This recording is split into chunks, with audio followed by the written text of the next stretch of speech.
지난주에는 이스라엘 백성에게 하나님이 주셨던 세 가지 약속, 특히 아브라함에게 주셨던 세 가지 약속이 성취된 것을 증거를 드렸습니다. 그 중에서 첫 번째 말씀이, 첫 번째 약속이 이루어졌다 했지요? 첫 번째 약속 뭐였습니까? 이거 다음에 누가 꽃꽂이 할 때 이래 높은 거 꽂지 말아줘. 성가대 내 쳐다보는 게 주 이렇게 하는 일인데 성가대가 안 보인다. 첫 번째 약속, 큰 민족이 이루어졌다. 그래서 이스라엘 백성은 반복복을 종록시 여기는데 1장 7절에 보면 5번이나 이스라엘 백성이 생육하고 번성하고 큰 민족이 됐다. 그렇게 이제 증거하는 것이 7절의 내용이었습니다. 이제 하나님이 두 번째 약속을 이루어 가셔야 됩니다. 그게 성경입니다. 이제 하나님 두 번째 약속을 이루어 가시죠. 가나안 땅 준다는 약속을 이루어 가셔야 되고, 가나안 땅까지가 주어져야 그 땅에 아브라함의 그 큰 민족 혈통을 통해서 복의 근원이신 예수가 오는 게 성경 전체의 흐름일진데, 이제 두 번째 약속을 이루어줘야 되는데 문제가 있다 했지요? 문제가 뭐랍니까? 이제 성간에 문보지요? 문제가 뭐랍니까? 아이고. 예, 그렇지요? 젊은 사람들 나중에 보자. 연세 드신 사람이 맞추도록 가만히 있나? 이스라엘 백성이 애굽에서 안 나올란다 했습니다. 살기 좋은 땅에서 뭐 하려고 나오겠노? 우리는 안 갈랍니다. 베드로가 마태복음 17장에서 고백한 것처럼 여기가 더 좋사오니 하고 안 갈라 했던 것처럼 우리 여기가 좋습니다. 안 갈랍니다. 하나님께서 이스라엘 백성을 애굽에서 끄집어내시는 방법이 뭐냐? 환란은 이렇게 되지요. 요셉을 알지 못하는 세 왕, 17대 왕조 힉수스 왕조를 하나님께서 물리치고 18대 왕조 아하모스와 그 다음에 아멘호텍과 투트모스와 이렇게 이어지는 그 왕조, 새로운 왕조를, 함 자손의 왕조를 다시 부활시켜서 요셉을 전혀 알지 못하는 그런 새 왕조를 일으켜서 전에 왕조의 때 활동했던 그 요셉과 그 다음에 이스라엘 민족을 완전히 노예로 전락시켜버리고 핍박하기 시작했습니다. 워낙 두드려 패고 워낙 일을 많이 시키니까, 여러분, 2장 23절부터 읽어보면, 이 핍박과 이 고난으로 인하여 이스라엘 백성이 부르짖기 시작합니다. 하나님, 우리를 이 애굽에서 좀 건져 주십시오. 하나님, 우리를 이 애굽에서 좀 구원해 주십시오 하고 하나님 앞에 부르짖기 시작했고, 하나님께서 그 애타는 부르짖는 소리가 하나님 앞에 상달되고 그걸 들으시고, 그 다음 24절에 보면 아브라함과 이삭과 야곱에게 세운 언약을 뭐였다 했습니까? 기억하셨더라. 그래서 이스라엘 백성을 권념하시고 모세를 다시 이렇게 부르시는 내용이 나옵니다. 그러면 하나님께서 왜 요셉을 알지 못하는 새 왕을 일으켜서 이스라엘 백성을 막 박해하게 만들었느냐? 지난주 말씀드렸지만은 두 번째 약속을 이루시기 위해서 이스라엘 백성이 안 나오는 애굽 땅, 그 안 나오려고 하는 애굽 땅에서 이스라엘 백성을 마시려고 끄집어내시려고 강제로 나온나라고 하지 않고 코 끼워서 나온나라고 하지 않고 이스라엘 백성 스스로가 하나님 우리 좀 여기서 건져 주십시오. 우리 좀 세상에서 나가게 해달라고 강구하게 만들고, 그 강구 소리를 들었을 때에 비로소 언약을 기억한 게 아니고 하나님께서 아브라함과 이삭과 야곱에게 하신 언약을 기억하고 그러면 가나안 땅 줄까? 그러고 이제 모세를 보내시더란 말입니다. 그러면 여러분 보십시오. 학대와 이스라엘 백성이 강구하는 그 사이에 지금 무슨 일이 일어나느냐, 오늘 본문에 보십시오. 1장과 그 다음 2장 끝부분에 보면 건져내달라고 강구한다 했지요. 그럼 그 사이에 무슨 일이 있느냐? 이스라엘 백성의 구원자 모세가 태어나고 그 다음에 그 뒤에는 다음 주에 하겠습니다만 11절 이후에는 하나님께서 모세를 훈련시키시는 그런 내용들이 나오는 겁니다. 그러니까 하나님이 이스라엘 백성을 건지시려고 벌써 구원자를 다 준비시켜 놓고 이제 뭐 하는 겁니까? 막 학대해서 이스라엘 백성으로 애굽에서 나오도록 준비시켜 가는 것이 오늘 본문의 전체의 내용이라고 보면 되겠습니다. 오늘 우리가 읽었던 2장 1절에서 10절은 모세의 탄생 기록이 나옵니다. 모세가 태어났을 때의 내용이 나옵니다. 1절 2절에 보니까 레이 족속 중 한 사람이 가서 레이 여자에게 장가들었더니 그 여자가 잉태하여 아들을 낳아 그 준수함을 보고 그를 석 달 숨겼다 했지요. 여러분, 출애굽기 2장 1절에서 아마 2장 전체가 제가 보기로 성경을 가장 축소시키고 요약시킨 것의 대표적인 본문이라고 보면 되겠습니다.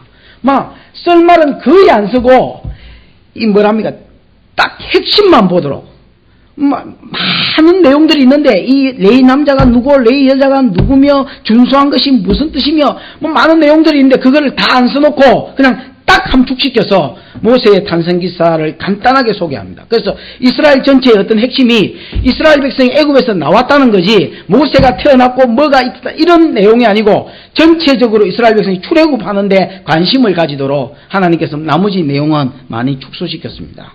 여기에는 그 부모 이름이 안 나옵니다만은 출애굽기 6장이죠. 6장하고 7장을 읽어보면 그 아버지는 아므람이라고 되어 있고 어머니는 요게지요.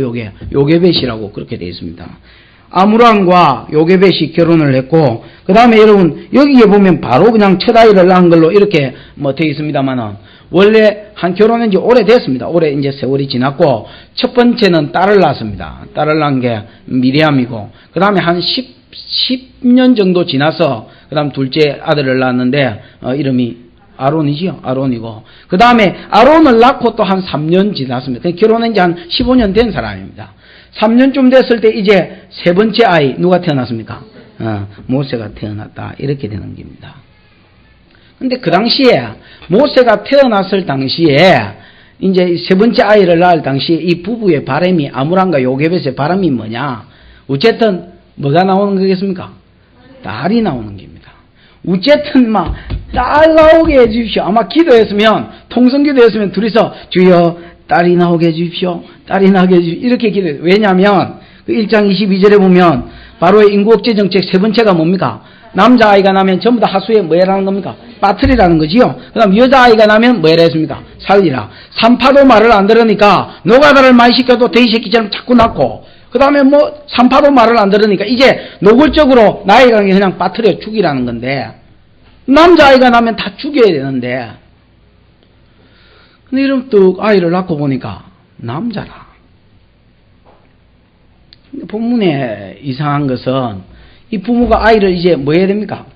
죽여야 되지요. 죽여야 되는데 성경은 뭐라고 이야기하냐면 죽이지 않고 석 달을 뭐 했댔습니까? 숨겼다. 그렇게 이야기합니다.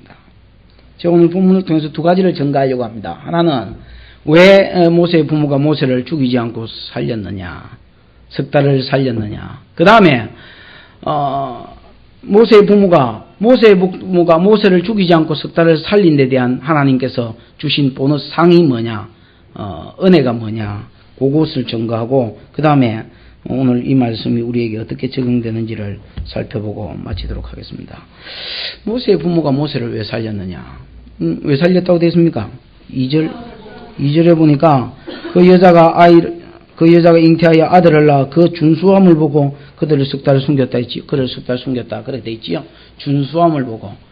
다르게 말하면 뭐 하더란 말입니까? 준수함이 잘생겼더란 말이지요. 앞서가지 말고. 준수하다라는 말은 잘생겼다는 말입니다. 근데 여러분, 그게 그렇습니다. 우리도 여기 이제 결혼해서 아이 낳아본 사람은 알겠습니다만은, 애가 여러분 딱 태어났습니다. 막 태어난 아이가 잘생겼다. 너무 잘생겨서, 죽이기 아까워서 석 달을 숨겼다. 이건 여러분 이제 말이 안 되는 말입니다. 저도 첫 아이를 낳았더니, 대동병원에서 낳는가 그랬는데, 이제 아이를 낳았다 해서 가봤습니다. 가봤더니, 이제 이런 유리가게 그 아이를 보여주는데, 애가 쪼글쪼글 해가지고, 털이 나고 애가 쪼글쪼글 해가지고 하여튼, 무슨 이티같이 그렇게 생긴 것 같아요. 원숭이 새끼도 아니고 사람 새끼도 아니고 희한한 게 하나 태어나가지고, 거꾸로 이렇게 탁 들고, 딸입니다. 이렇게 하는데, 보니까, 너무 기분이 언짢아요. 저기 사람 되겠나 싶어서, 우리 장모님 보면 잘생겼다 하기도 하고 그러던데, 나는, 저기 사람 되겠나? 와, 저렇게 생긴 이 태어났노? 제가 아이를 이렇게 막 태어난 아이를 그렇게 가까이서 또 본 적도 없고, 참 이상하게 생겼다 그랬는데, 한 석 달 지나니까, 한 서너 달 지나니까 이제 태어날 게 태어나오고 좀 쭈그러진 게 펴지고 이러더니, 인간같이 되더만은, 둘째가 이제 또 그러고 나서 1년 반인가 2년 만인가 나왔습니다. 둘째 나올 때는 내가 그렇게 생각을 하고 갔습니다. 아마 쭈글망탱이가 나올 기야. 그리고 생각을 하고 딱 각오를 하고 그래 딱 봤는데 아들입니다. 이렇게 해서 딱 보니까 그래도 이상해요. 아니 지금 둘째가 제일 많이 닮았거든요. 제가 지금 같았으면 노래를 안 불렀겠나. 이상하게 죽을 망태기가 나오고 원숭이 새끼같이 생긴 게 나왔을 거야 하고 봤는데도 그래도 마음이 이상해요. 어이구 저기 또 사람 되겠나 싶은 게 또 막 어떻게 보니까 뭐 피어질기 피어지고 이라더만 애비를 닮아가고 하나는 애미를 닮아가고 뭐 그렇게 되더라고. 인자 막 태어난 아이가 아름답다, 준수하다는 것은 말도 안 되는 소리입니다.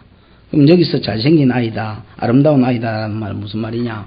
신약 성경에 보면 여러분 모세의 생긴 것을 두 가지로 이야기합니다. 두 군데에서 더 보충해서 설명합니다. 하나는 사도행전 7장 20절이고 하나는 히브리서 아까 우리 읽었던 11장 23절입니다. 사도행전 7장 20절에 보면 모세가 아름다운 아이다. 여기는 준수한 아이다 그랬는데 아름다운 아이다라고 이야기하면서 그는 하나님 보시기에 아름다운 아이다 이렇게 이야기합니다. 여러분 하나님은 사람을 외모로 취하지 않는다 했습니다. 사무엘상 16장 말씀이지요.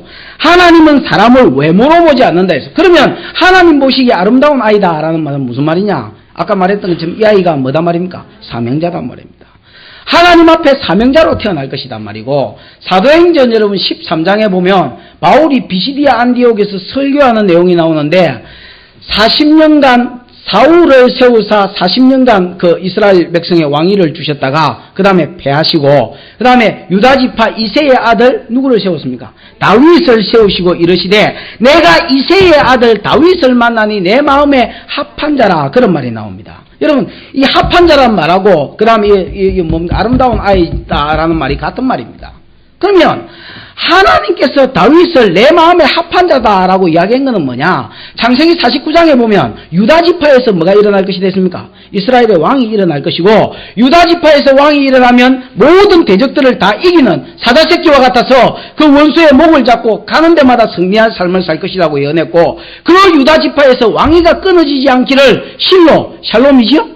샬롬이라는 평강이라는 이름을 가진 왕이 올 때까지 그 왕위가 끊어지지 않을 것이 이 세 번째 약속 아닙니까? 이 복을 약속하셨는데 내가 이새의 아들 다윗을 만나니 내 마음에 합한 자라 그를 통해서 내 뜻을 다 이루리라 하시더니 그로 말미암아 그리스도라 칭하는 예수가 나셨느니라 이래 돼 있거든. 그럼 뭐냐?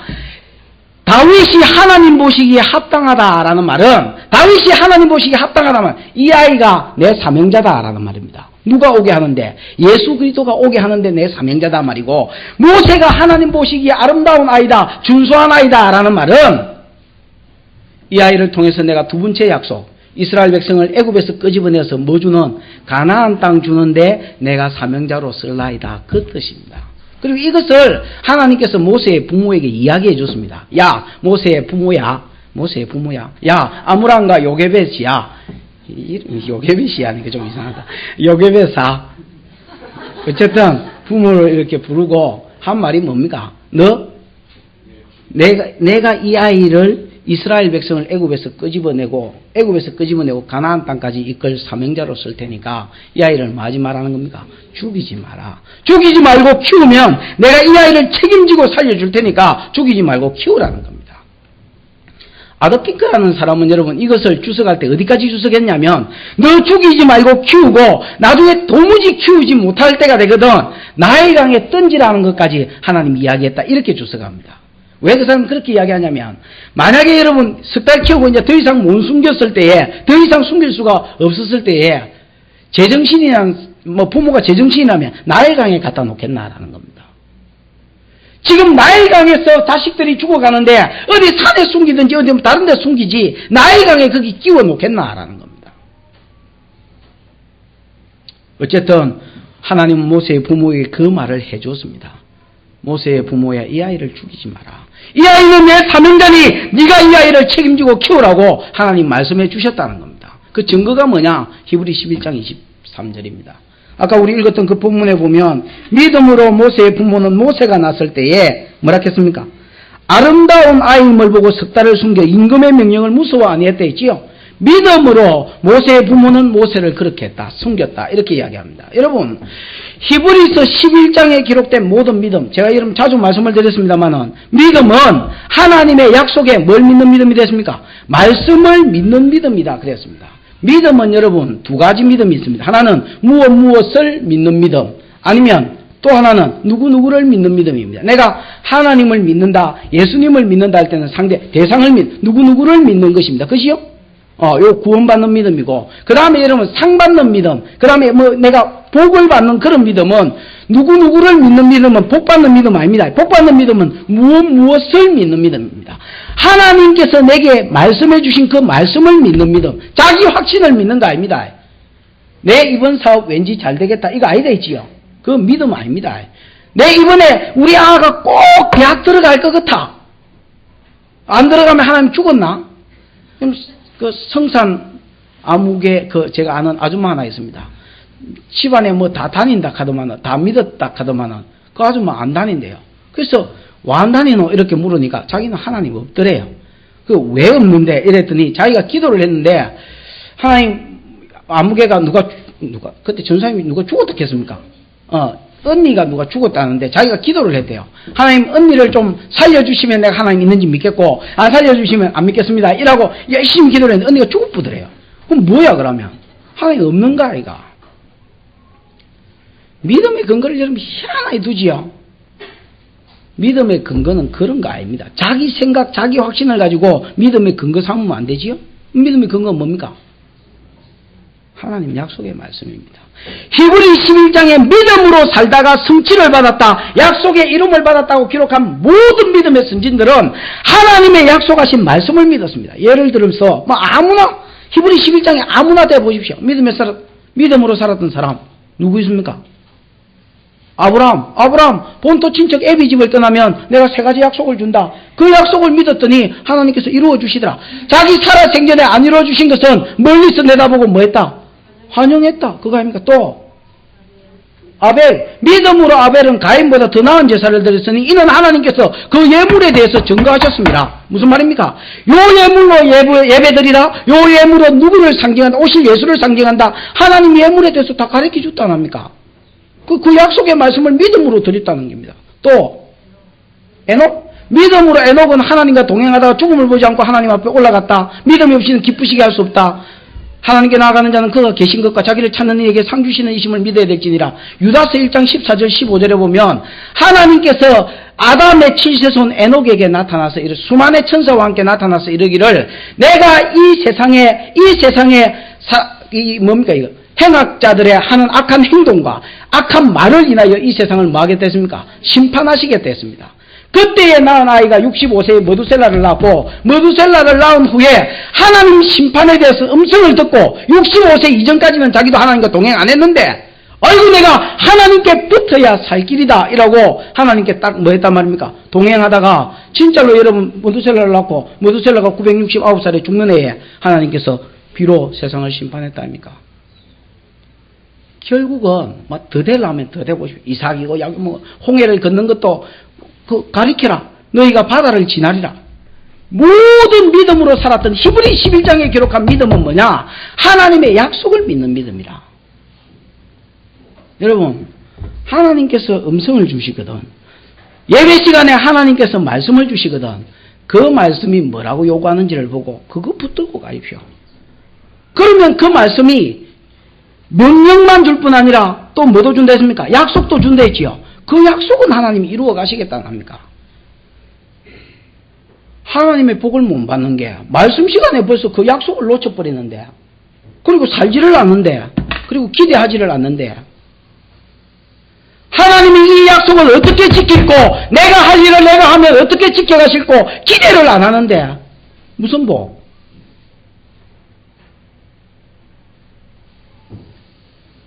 믿음은 거기입니다. 믿음은 절대로 딴 거 아닙니다. 미친 개구신 짓 하는 것도 아니고 하나님의 말씀을 받고 그 약속의 말씀대로 살아드리고 그 다음에 그 약속의 말씀이 내게 뭐 하는 것입니까? 이루어짐을 보는 것입니다. 그러면서 하나님 살아계심을 알고 하나님과 동행해 가는 것, 이게 믿음입니다. 모세의 부모는, 믿음으로 모세의 부모는 모세가 낳았을 때에 이 아이가 아름다운 아임을 보고 임금의 명령을 두려워하지 않고 석 달 숨겼다.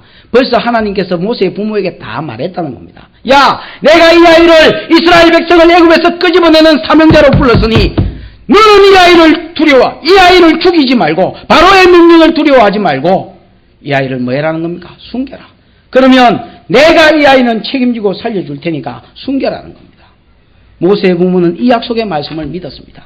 그래서 석 달을 숨겼습니다. 3절에 보면 석 달을 숨기니까 울음소리도 커지고 더 이상 뭐 할 수 없이 됐습니까? 숨길 수 없이 됐습니다. 3절에 더 숨길 수 없이 되매 그를 위하여 갈 상자를 가져다가 역청과 나무진을 칠하고 아이를 거기 담아 하숫과 갈대 사이에 두었다. 여러분, 더 숨길 수 없으니 그를 위해서 갈 상자를 만들었다. 이 파피루스지요. 파피루스가 여러분 그 종이 만드는 재료도 되고 자도 만드는 두껍습니다. 두꺼운 이 갈대를 가지고 거기 이제 역청이면 그 아스팔트 골타르입니까? 골타르 되는 그 재료지요. 고기입니다. 그거를 이렇게 안팎으로 칠하고 그 다음에 나무 진 같은 걸 이렇게 칠해서 물이 뭐하도록 안에 스며들어오지 못하도록 하고 아이를 거기에 딱 두었습니다. 여러분 그 고대의 이런 이집트 사람들은 신에게 뭐 나일강도 신이고 다 신인데 신에게 제물을 바칠 때에 나일강에 여러분 띄워 보냈습니다.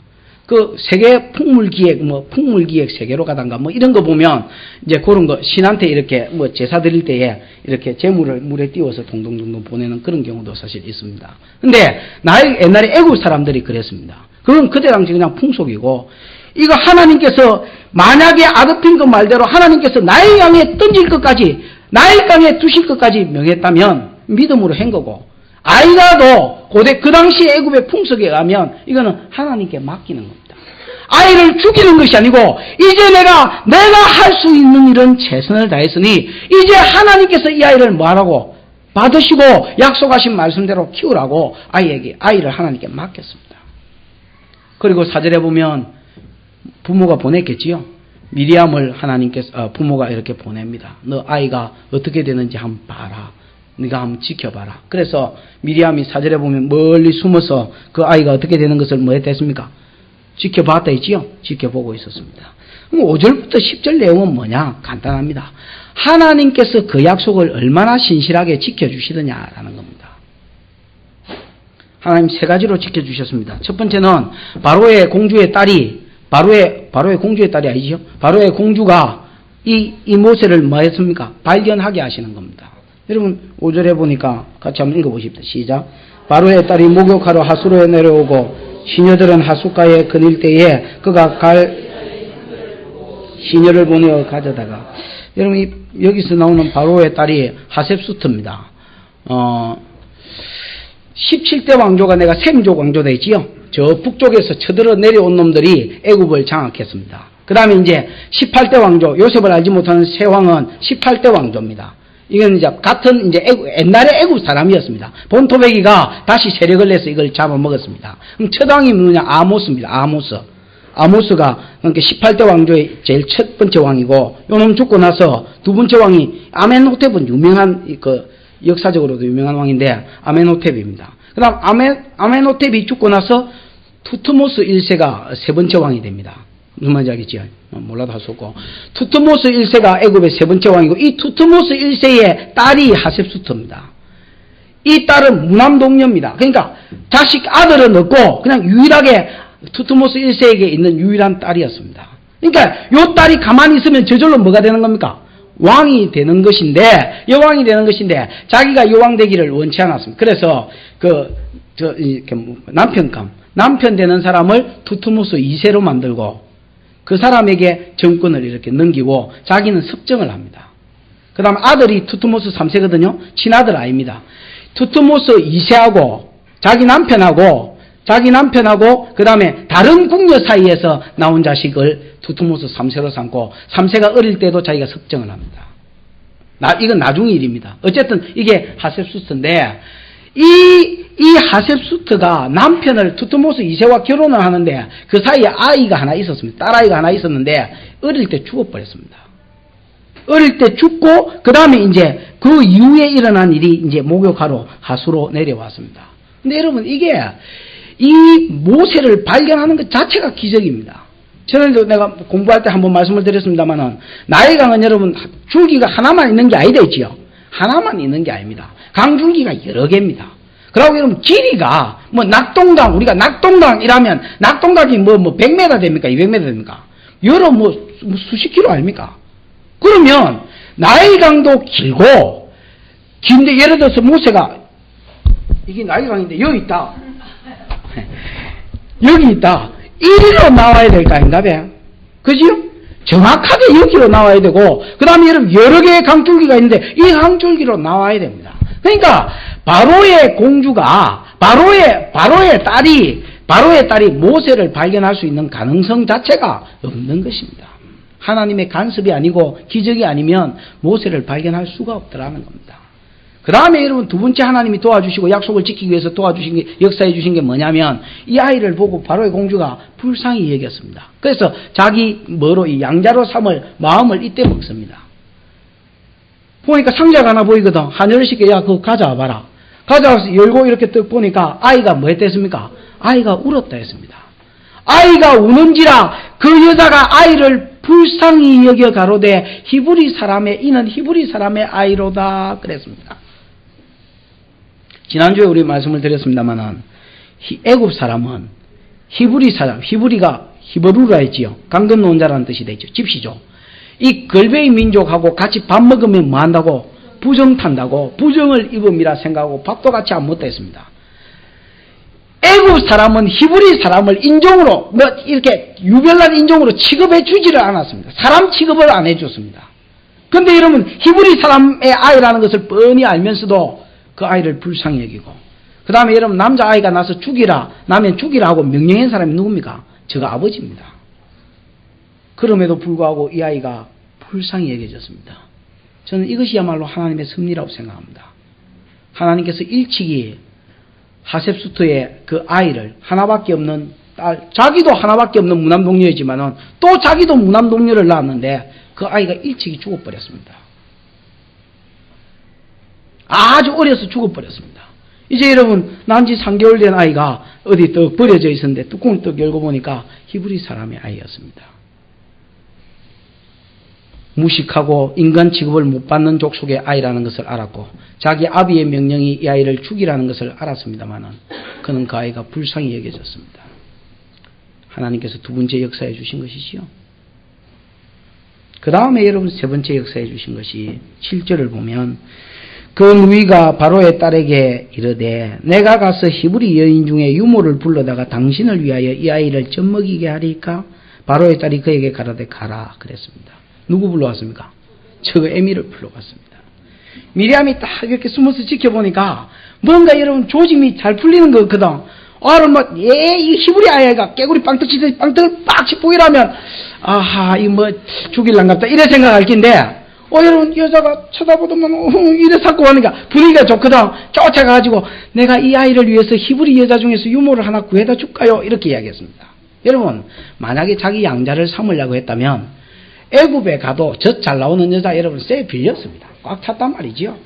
얼마든지 여러분 젖먹이를 할 건데도 히브리 여자 중에서 유모를 구해서 젖먹이게 할까요? 그러니까 가라 그랬습니다. 그래서 누구 불러왔습니까? 저거 엄마 불러왔습니다.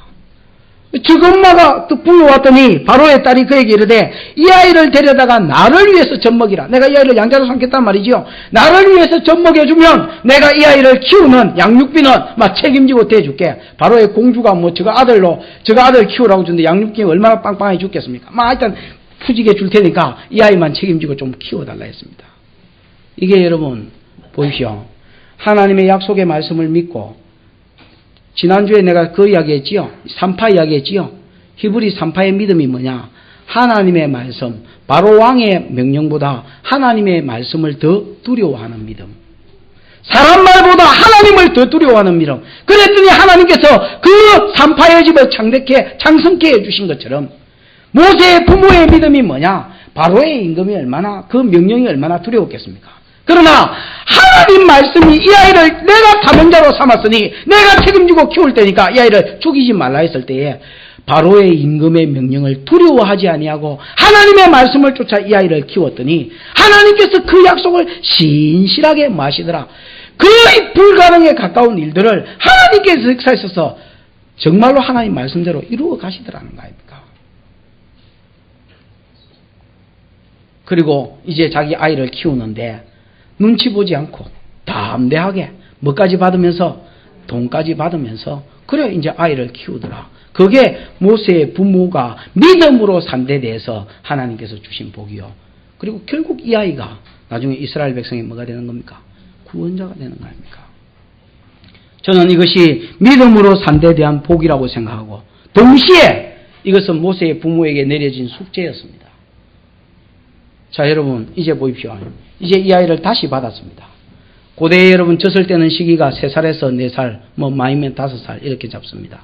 그럼 젖대자 말자 갖다 줬다기보다도 아이가 어느 정도 장성함에 갖다 줬다 이래 돼 있는데 어디 있노? 10절에 보면 그 아이가 자라매 바로의 딸에게 줬다 있지요. 만약에 6살, 7살에 줬다 해도 그 기간 동안은 누가 키웠단 말입니까? 모세의 부모가 요게벳이 키웠습니다. 이것은 물론 상이었습니다만은 그러나 또한 숙제입니다. 무슨 숙제입니까?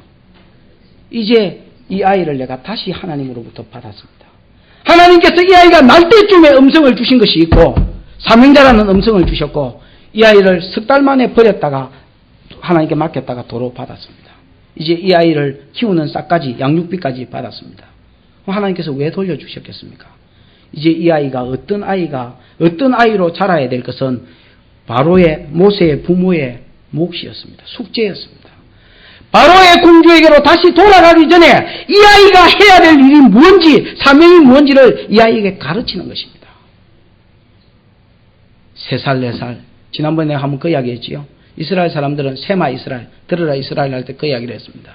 이스라엘 백성은 아이를 젖을 먹일 때에 그 여러분 젖에다가 이렇게 아이가 젖을 빠면 유방 위에다가 거기 율법을 이렇게 새깁니다. 그래서 젖 먹이는 아이가 그 율법을 보면서 그걸 알든지 모르든지 그 상관없는 거고 그냥 보면서 아이가 이렇게 자라도록 합니다. 그만큼 철저하게 아이를 교육시킵니다. 모세의 부모가 아이를 안고 모세야 저기 떼앞변 밑에 고생하는 것들이 너 동족이다. 너는 하나님께서 사명자로 불렀다. 너는 하나님이 날 때부터 아름다운 아이라고 이 아이는 내 보기에 아름다운 아이라고 하나님이 지적해 주셨다. 그래서 내가 너를 10달 숨기다가 그 다음에 나이강에 빠뜨렸는데 이런 이야기를 해줬겠지요. 너 크거든. 너 커서 내가 언제까지 너희를 키울 수 없고 내가 언제까지 젖먹일 수 없다. 네가 애굽으로 가거든. 아무리 바로의 공주의 아들이라 칭함을 받는다 할지라도 네가 애굽의 심지어 왕이 된다 할지라도 너 그들과 함께 섞여 살지 말고 나중에 장성하거든 이스라엘 백성을 구원하는 이 사명자로서의 일을 해라고 가르쳤다라는 것입니다. 그럼 그 증거가 뭐냐? 9절 보십시오. 9절 끝부분에 보면 여인이 아이를 데려다가 뭘 먹였댔습니까? 젖을 먹이더니 그 다음에 10절에 보면 아이가 자라매 바로왕한테 갖다 줬댔지요. 바로왕의 딸에게 갖다 주었습니다. 그리고 그의 아이가 되니라 이름을 모세라 했다. 물에서 건졌다는 뜻입니다. 그럼 여러분 9절하고 10절 사이에 갭이 있습니까 없습니까? 시간상으로 갭이 있습니까 없습니까? 있지요. 요게 이제 많으면 7년 적으면 3년 4년 이기단 말입니다. 그 갭이 있었고 그 다음에 여러분 10절하고 11절도 갭이 있습니다. 시간상으로 10절 끝부분에 보면 이제 7살이 만약에 늦어서 7살이라 치고 모세가 이제 바로의 공주의 아들이 됐습니다. 그 다음 11절에 보면 모세가 뭐 했댔습니까? 내가 아까 출애굽기 시작하면서 이거는 굉장히 축소시킨 게 있지요. 모세가 장성했습니다. 사도행전 7장 22절에 보면 이때 모세의 나이가 23절에 보면 이때 모세가 나이가 40이다 했습니다. 40이 되었을 때 자기 동족 형제 이스라엘 백성 돌아볼 마음이 그에게 생겼다 그랬습니다. 그 다음에 여러분 22절에 보면 모세가 애굽에 살면서 바로의 공주의 아들로 살면서 애굽에 있는 모든 학술을 배워서 무술 실력과 그 다음 공부에 능한 사람이더라 그렇게 이야기합니다.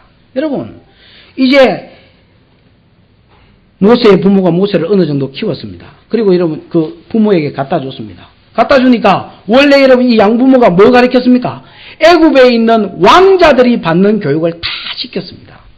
그러니까 여러분 애굽의 수사학을 배우고 말 타는 법을 배우고 전쟁하는 법을 배우고 그 나라 학문을 배우고 다 배웠습니다. 하나님에 대해서 이만큼도 안 배웠습니다. 다 그 나라 그 나라 공부했습니다. 그런데 나이 40이 되니까 이스라엘 백성을 자기 민족이라고 생각했습니다. 그래서 자기 형제 돌아볼 마음이 생겼다 그랬고 내가 저들을 구원해야지 하는 마음이 생겼습니다. 그럼 이 말은 무슨 말입니까?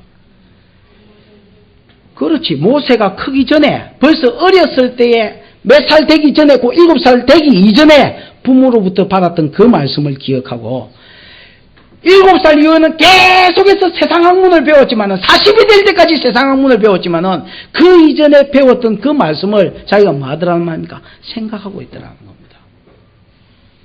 그러면 모세의 부모가 잘한 게 뭐냐? 믿음으로 이 아이를 안 죽였을 뿐 아니라 하나님께서 이 아이를 다시 돌려주시고 약속을 지켜주셨을 때는 신실하게 하나님을 바라보면서 이 아이를 사명자라고 이 아이에게 뭐 했다는 겁니까? 교육을 시켰다라는 겁니다. 이게 모세의 부모가 잘했던 두 번째 일입니다.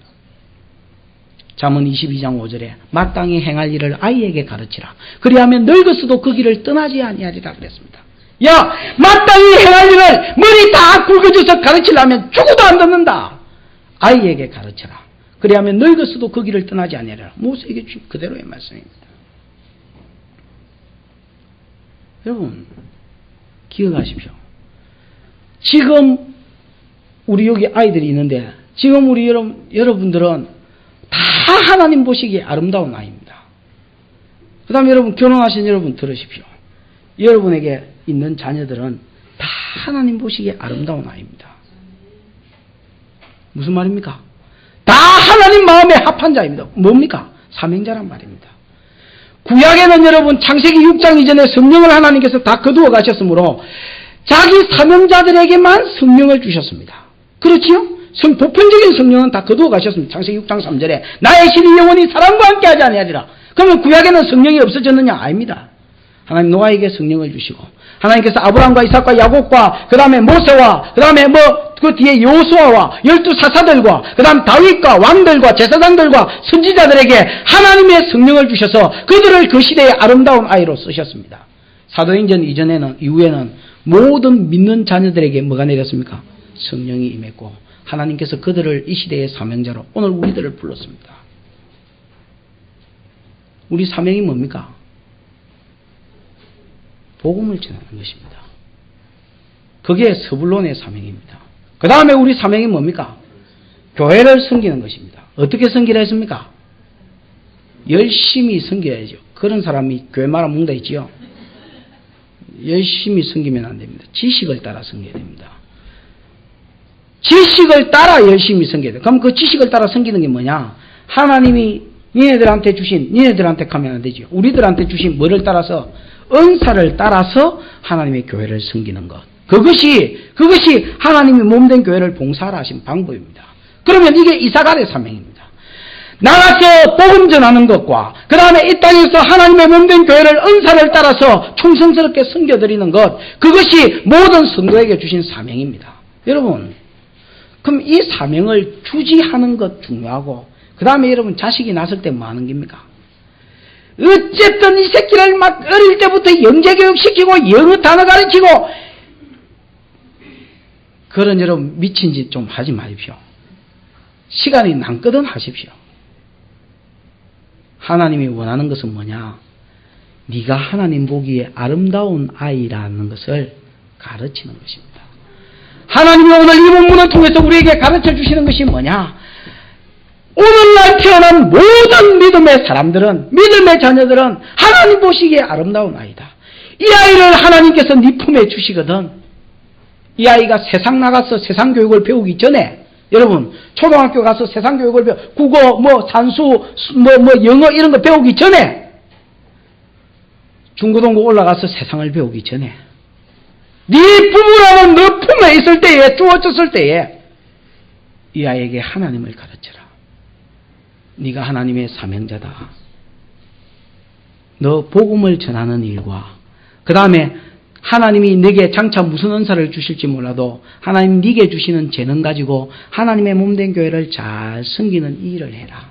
그러면 하나님이 너에게 지혜를 주고 하나님이 너에게 복을 주고 하나님이 네 삶을 이끌어 간단다.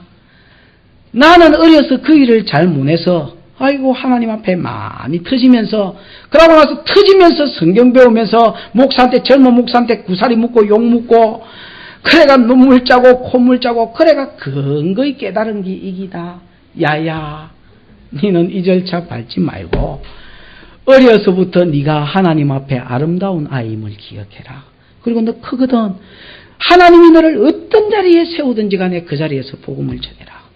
하나님이 너를 어떤 자리에 세우든지 간에 그 가지고 하나님의 몸된 교회를 섬겨라. 그러면 하나님께서 네 인생을 책임져 줄 기다. 나도 네 인생을 책임 못 지고 네도 네 인생을 책임 못 지지만은 전능하신 하나님께서 네 인생을 책임질 기다고 가르치는 것입니다. 잠언 4장에 보면 잠언 4장 3절에서 9절까지 읽어보면 솔로몬의 고백이 나옵니다. 나도 내 어머니 보시기에 유약한 외아들이었고 내 아버지 보시기에 유약한 아들이다. 어릴 때 내 아비가 내게 이르기를 아들아 지혜가 최고니 지혜를 사랑해라. 너의 가진 물은 너의 가진 모든 것을 다 팔아서 지혜를 사라. 지혜를 존귀 여기라. 그러면 그가 너를 높일 것이다. 여러분 어릴 때부터 이런 교육을 받고 자랐던 그 솔로몬이 나중에 여러분 나이가 들어서 왕을 이어서 자기 아버지를 이어서 유다의 왕이 되었을 때 이스라엘의 왕이 되었을 때에 하나님이 그에게 나타났습니다. 야야 1000번제를 드렸을 때 나타났다 아닙니까? 네가 1000번제를 이 일을 했으니 내가 네게 뭘 줄고 무엇을 줄고 아마 여러분 나타나가 하나님이 뭐 줄고 이라 성수가 뭘 줄고 이러면 서방이지요 뭐 도이지요 뭐 두말하면 잔소리지요 돈 아니겠습니까 하나님? 그런 실개 빠진 소리 안 하고 뭐라 했습니까? 하나님 지혜를 주십시오. 여러분 그 참 무서운 길입니다. 어릴 때부터 자기 아버지가 자기 보고 뭐라 했습니까? 지혜가 최고다 했습니다. 하나님 나는 왕이고 왕이 하는 최고의 일은 재판하는 일이고 이 많은 백성을 내가 어찌 재판하리까? 그때 솔로몬 나이가 20이다 했습니다. 20인 내가 어찌 이 많은 백성을 재판하리까? 내게 지혜를 주사 많은 하나님의 백성을 하나님의 말씀대로 재판할 수 있도록 해주십시오. 이것이 하나님 마음에 합했고 하나님께서 솔로몬에게 다 가져가라 임마. 네가 이것을 구했으니 내 마음에 맞다. 너 다 가져가라. 나이 20짜리가 여러분 알면 뭘 알았겠습니까? 아주 어릴 때부터 가치관을 가르쳐주는 것이고 사명을 가르쳐주는 겁니다. 네가 뭘 위해서 이 땅에 태어났는지 어릴 때부터 가르치는 겁니다. 한나 기억나시죠? 한나 보십시오. 한나의 남편이 엘가나입니다. 이 엘가나가 여러분 사사시대의 똑비로 물놈의 대표자입니다. 거기 어디에 살았습니까 그 사람이? 북천동에 산 것도 아니고 구수동에 산 것도 아닌데 내가 없지 않아. 내한테 물어봐요. 에브라임 산지 라마 다임 소빔에 살았습니다. 여러분 여호수아 21장에 보면 하나님께서 그 엘가나가 제사장 가문입니다. 아시지요? 여호수아 21장에 보면 하나님께서 제사장들에게 주신 땅 이름이 쭉 나열이 되어 있습니다. 에이? 제사장들한테 주신 성읍들이 나열이 되어 있는데 라마 다임 소빔이라는 말은 없습니다. 여러분. 라마 자체가 없습니다. 여러분. 그건 무슨 말이냐? 제사장이 자기 일 감당 사명 감당 안 하고 벌써 뭐 했단 말 사사시대 소견에 오른 대로 사는 시대 됐지요. 제사장이 제사장 일을 안 하고 왜? 시대가 악하니까 누가 교회 와서 헌금을 해야지. 그게 묵고 살까 아이가? 사사시대에 여러분 하나님께 제대로 와서 헌금을 안 하니까 어쨌든 다 자기 장소 버리고 자기 직분 버리고 다 시골에 가서 농사 짓더라는 거야. 엘가나가 그랬습니다. 사사시대에 사명을 버리고 평민으로 여러분 살았는데 하나님이 무슨 복을 주겠노? 엘가나가 예배 안 했다는 게 아닙니다. 매년째 되면 올라가서 성막에 올라가서 예배 드렸습니다. 그러나 사명 버린 놈이 무슨 복을 받겠노? 한나가 그 집에 시집 갔습니다. 너무 짓고 싶어 시집을 갔더만 아가 안 나오는 겁니다. 엘가나가 성경 읽으면 좋은 사람입니다. 뭐 여자를 막 5명 채우고 6명 채우고 이러고 싶은 사람 아닌데 새끼를 못 낳이 또 어쩌겠노. 번인나를 하나 더 댔습니다. 번인나는 막 결혼하자마자 빠졌습니다. 그래 번인나가 늘 괴롭혔습니다. 애도 못 낳는 게 고목나무도 나무가 속이 썩었는데 그게 나무라 할 수 있나. 한나가 매달 울었다 했습니다. 성경에 여러분 한나를 기도의 여인이라 이래가 전도회에서 뭐 한나 여전도회 웬만한 큰 여전도회 교회 가면 한나 여전도회 없는 데가 없습니다. 그러놓고 기도는 또 생판 안 하지만은 어쨌든 그럼 한나가 기도하고 싶어서 기도했냐? 아닙니다. 성경에 보면 한나가 마음이 괴로워서 기도했다고 2번이나 써놨습니다. 친절하게. 절대로 기도 체질인 사람은 없습니다. 그럼 기도 많이 하는 사람들이 혹시 여기 있으면 찾아서 물어보이죠. 와 기도하는 거. 처음에 와 기도하기 시작했는가 한번 물어보이소. 생판 절교하는데 기도가 땡기대. 이런 사람 아무도 없습니다. 전부 뭡니까? 이놈의 그 서방 바람 피하사체, 내 병오제, 집구석 쑥대밭대제. 기도라도 안 하면 죽겠는데 마음이 괴로워서 기도했습니다. 하다 보니 또 기도가 또 시간도 늘고 재미도 있고 또 문제도 풀리고 이런 세월도 이런 세상도 있구나. 그 기도하다 보니 체질화된 거 아닙니까? 한나가 기도하기를 하나님 새끼 하나만 딱 주십시오. 하나만 딱 주시면 내가 그 아이의 머리에 삭도를 대지 않고 하나님께 드리겠습니다. 이 말을 여러분 의역을 잘해야 됩니다. 성경을 읽으면서. 끊어진 내 남편이 끊어버린 그 사명을 그 제사장의 사명을 잊겠습니다. 라는 말입니다. 이 아이를 다시 하나님의 성전에 들여서 성막에 들여서 이 아이로 하여금 제사장 되게 하겠습니다. 그러니까 자기 욕심을 따라 구한 건 아니지요? 그랬더니 19절 이후에 읽어보면 하나님께서 한나를 생각하사 그 남편 엘가나와 동침함에 그 밤에 하나님께서 역사하셔서 아이를 낳아 아들을 낳아 이름을 사무엘이라. 세마엘이지요? 사무엘 세마엘. 하나님께서 들으셨다. 하나님께서 내 기도를 들어주셨다. 그래서 여러분 젖대기까지 그 아이를 키웠습니다. 젖대기까지 한나가 그 아이를 키우고 성경에 읽어보면 그 여러분 젖된 후에 바로 어디에 올라갑니까? 실로의 성막에 올라가서 그 아이를 하나님께 맡겼습니다. 그때 당시에 대제사장이 누구냐? 담임 목사가 누구냐? 엘리였습니다. 영빨? 제로. 영빨이 제로라. 그 다음에 여러분 현직 제사장이 둘이가 있었습니다. 요즘 좀 부목사지요? 부목사 두 놈이 있었는데 이름이 뭡니까? 험리와 비나스입니다. 이거는 마이너스 영빨입니다. 여러분 성경 읽어보십시오.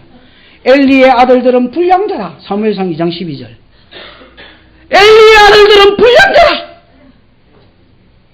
거기 원어에 보면 엘리의 아들들은 벤의 벨리알이라.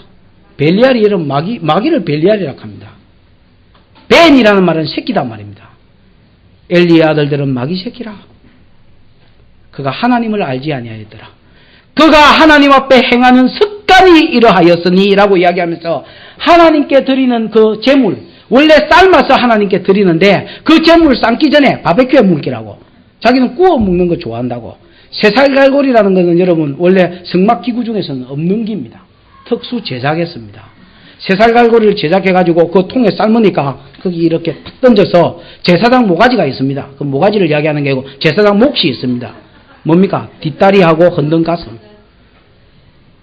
이게 제사장 몫인데 막 걸려 나오는 거 건져 먹겠다는 겁니다. 아주 여러분 희한한 놈입니다. 그 다음 그 뒤에 읽어보면 성막에서 해막에서 수종드는 여인들과 요즘으로 치면 그 여집사들이죠. 여집사들과 뭐 했겠습니까? 동치마했더라. 양캬라고 또 갖다 맡겨 놨더니 양차 묵고 앉았습니다. 그게 그 당시에 험리와 비나왔습니다. 여러분 아까도 내가 말했지만 저 떼으면 많이 돼봐야 7살입니다. 5살에서 7살입니다. 아이들 특징이 뭐냐? 그대로 하는 겁니다. 근데 여러분 이걸 한나가 몰랐을까요? 알았습니다. 그 당시에 실로에 가면 제사장이 어떤 놈이고 대제사장이 어떤 놈인가 알았습니다. 한나가 젖될 때까지는 성막에 아예 안 올라갔습니다. 내가 이 아이를 젖될 때까지는 어디도 안 가겠다. 그리고 여러분 고전에도 무슨 매년제가 있었는데 안 올라갔습니다. 철저하게 저는 한나가 이 아이 사무엘에게 하나님을 가르쳤다고 생각합니다. 사무엘상 3장에 보면 여러분 아직 성전의 등불도 꺼지지 않았는데 엘리 제사장은 자기 장막에서 보면 자빠지 잤습니다. 그 다음에 여러분 아이 사무엘은 벗개가 있는 그 성막에 들어가서 성전에 들어가서 하나님 앞에 이렇게 누웠다 이렇게 되어 있습니다. 대제사장이 해야 될 짓을 누가 하고 있습니까? 지금 아이 사무엘이 하고 있었고 하나님은 아이 사무엘에게 음성을 들려주셨습니다. 사무엘아 사무엘아. 그래서 험리와 비나스를 배우기 전에 하나님의 음성을 들려주심으로 엘리를 배우기 전에 하나님의 음성을 들려주심으로 그것도 엘리 집을 심판하실 그 하나님의 음성을 들려주심으로 아이 사무엘이 세상을 배우지 않고 홈리와 비누아스를 배우지 않고 하나님의 사람으로 크도록 하나님께서 축복해 주셨습니다. 여러분, 이것이 단순히 하나님의 작업이라고만 보지 마십시오. 한나가 이 아이를 젖대기까지 너는 어떤 아이가 돼야 된다는 것을 철저하게 가르쳤다는 것입니다. 야, 우리 가문은 제사장 가문이다.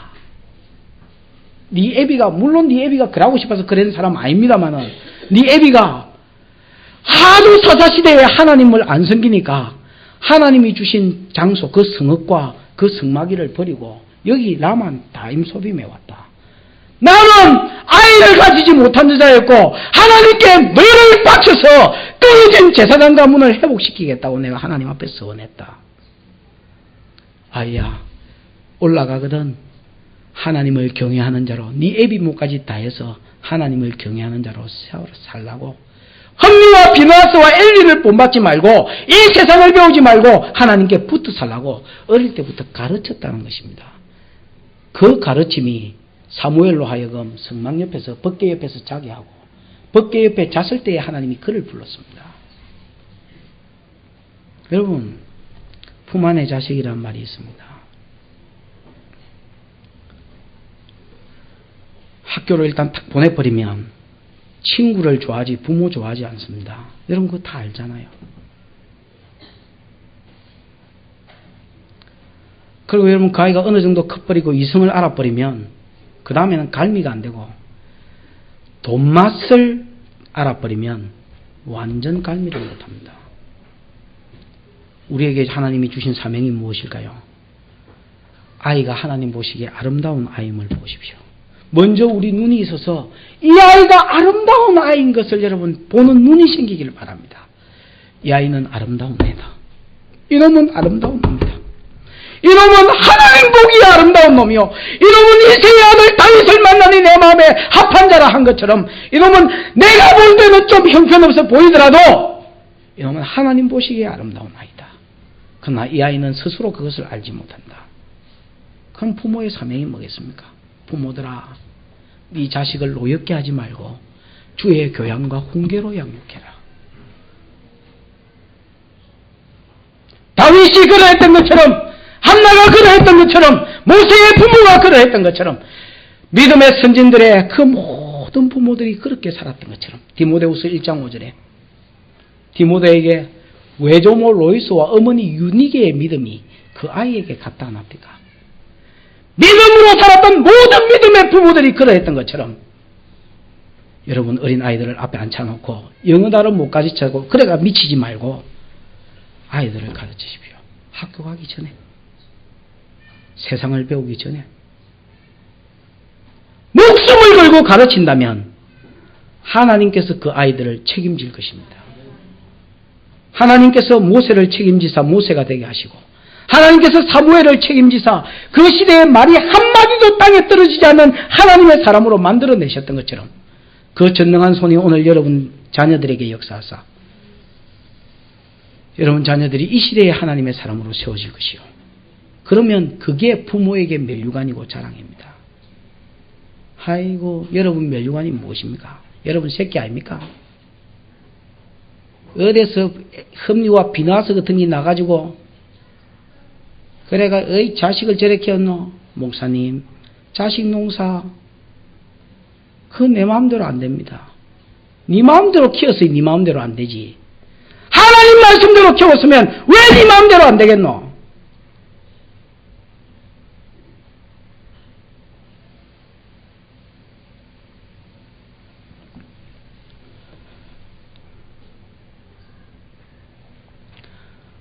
아이들에게 하나님을 가르치십시다. 어쨌든 여러분 영어를 가르치고 한글을 가르치고 1, 2, 3, 4를 가르치고 곱셈을 가르치고 피아노를 가르치는 그 열정 가지고 너는 하나님 보시기에 아름다운 아이요 이 땅에 살 때 사명이 있는 아이라고 가르쳐 주십시오. 에베소서 4장에 보면 이 말만 하고 마치겠습니다. 사람이 망하는 데 순서가 있습니다. 동물도 뭐가 있다 했습니까? 파도가 있다. 사람 망하는 데는 순서가 있다. 그냥 사람이 어느 날 그냥 툭 이래가 망하는 거 없습니다. 사람 망하는 데는 순서가 있다. 이 뭐냐? 뭡니까? 총명에서 멀어진 데 있습니다. 허망한 에베소서 4장 23절인가 보면 사람이 허망해진다 했는데 허망해지는 데는 19절인가 4장 19절 그거 보면 사람이 허망하게 사는 것은 이 허망하게 산다는 말은 목표가 없이 지 마음대로 산다는 말입니다. 사람이 허망해지는 것은 먼저는 총명에서 멀어집니다. 총명이라는 것은 하나님을 아는 지식을 말합니다. 여러분 하나님을 아는 지식에서부터 멀어집니다. 그러면 어쩔 수 없이 뭐대로 사느냐? 자기 속에 있는 무지함을 따라 산다 했습니다. 그 다음에 어떻게 되느냐? 그 마음이 완악하여져서 자신을 방탕에 방임한다 했습니다. 단계가 있습니다. 그러니까 하나님을 아는 지식에서 멀어지는 것이 망하는 첫 번째 단계요. 두 번째 단계는 어쩔 수 없이 하나님을 모르니까 지 속에 있는 자기 속에 있는 무지함을 따라 사는 것이요. 그 무지함이 하나님에 대한 무지함을 이야기합니다. 무지함을 따라 사는 것이요. 그 다음에 방탕해지는 것인데 자신을 그 방탕에 내어 맡기고 방임한다 했습니다. 그러면 하나님이 지기 부립니다. 그럼 여러분 복을 받고 사는 것은 뭐냐? 총명에서부터 뭐합니까? 총명에서부터 하나님을 아는 지식이 생기는 겁니다. 그 말은 뭐냐? 직업을 하나 가져도 하나님과 연관지어 가진다는 겁니다. 직업을 내가 가져도 하나님과 연관지어서 직업을 가지고 말을 해도 하나님과 연관지어서 말을 하고 내가 어디에 살고 이사를 가는 문제를 특정한다. 직장과 연관짓고 학교와 연관짓고 내 새끼 학교와 연관짓고 그러는 거 아닙니다. 그 총명에서 멀어져서 지 마음대로 하는 겁니다. 여러분 성경은 뭐라고 가르치는 줄 아십니까? 성경은 성막을 중심으로 12지파 그 성막을 중심으로 진행할 때도 그렇게 진행하고 설 때도 그렇게 서는 겁니다. 이스라엘 백성이 광야 40년 동안 자른 백성 복이 뭡니까? 복이 뭡니까? 성막 가까이 있는 것이 복이었습니다. 가나안 땅에 와서 제비 뽑아라 했습니다. 가나안 땅에 와서 제비를 따다다다 뽑았는데 땅덩어리를 딱 12가지로 나눠놓고 제비를 뽑았는데 순경 지도부람이 40년 광야길 갈 때에 하나님 앞에 잘했고 신명기 33장에서 모세가 복 빌었고 창세기 49장에서 야곱이 복 빌어준 사람 그래서 잘 살은 사람들은 성막 옆에 자리 잡았습니다. 성막이 가장 한가운데 있었고 그래서 실로의 성막이 세워졌습니다. 그 다음에 여러분 복받아 잘된 놈들은 다 성막 옆에 있었습니다. 저주받은 단은 성막에서 위로 제일 멀어졌고 저주받은 시므온은 단에서 성막에서부터 밑으로 제일 멀어졌습니다. 교회하고 멀리 사는 것이 벌인 줄 아십시오.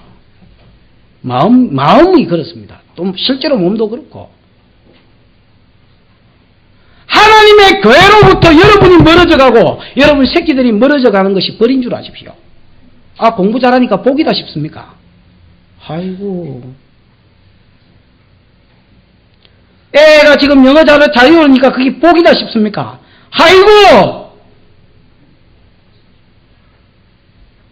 어느 성경에서 그래 가르칩니까?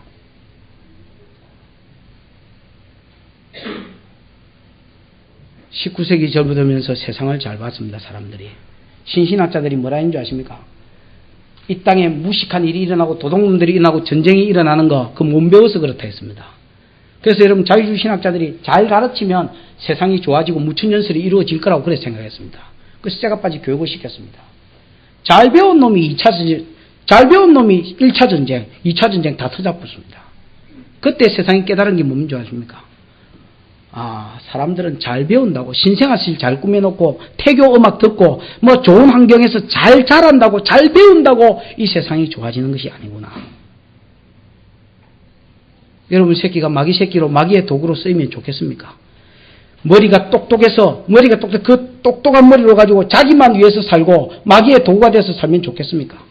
올라가되 저 청와대 꼭대기까지 올라가서 거기서 마귀짓하고 세상 궁중 도둑질하고 그래 살면 좋겠습니까? 하나님을 모르락하면 아가 무식한 게 복이요 하나님을 알락하면 유식한 게 복입니다. 내 할 일은 정해졌습니다. 핏덩이를 앉혀놓고 제발 여러분 하나님을 가르치십시오.